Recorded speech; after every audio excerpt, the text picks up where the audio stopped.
And just finally, you were saying at the end, if you had $1 million to invest, tell the guy not to do that, but right. spread it down into small packets, explore, try stuff. Yeah. So if we wanted to explore further new communications for social change, any ideas on how to explore? You know, I would give, if I had money to spend there, one of the things I would do is go to everybody who has tried it.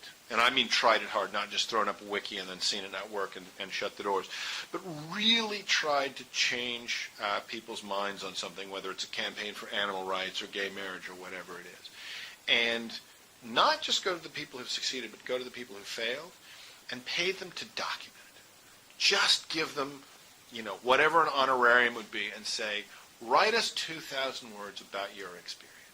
Because we all love the idea of here are the 7 things you must always remember never to forget and the 9 things you must never forget to always do and so forth. But those lists are generally not worth the time it takes to create them. The way we hang on to important patterns of behavior is through storytelling. And if you could get people who've tried to use these tools to tell their stories and then to collate hundreds or thousands of stories, and then get other people to rate them and say, oh, this one really illuminated something for me, that one was really interesting.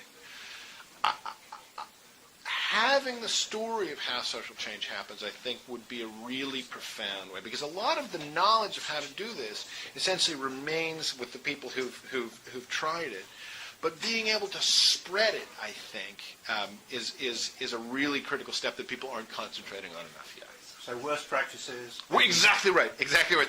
I hate the phrase best practices because it assumes that which is to be proved. Very often, you find that the little changes a group makes.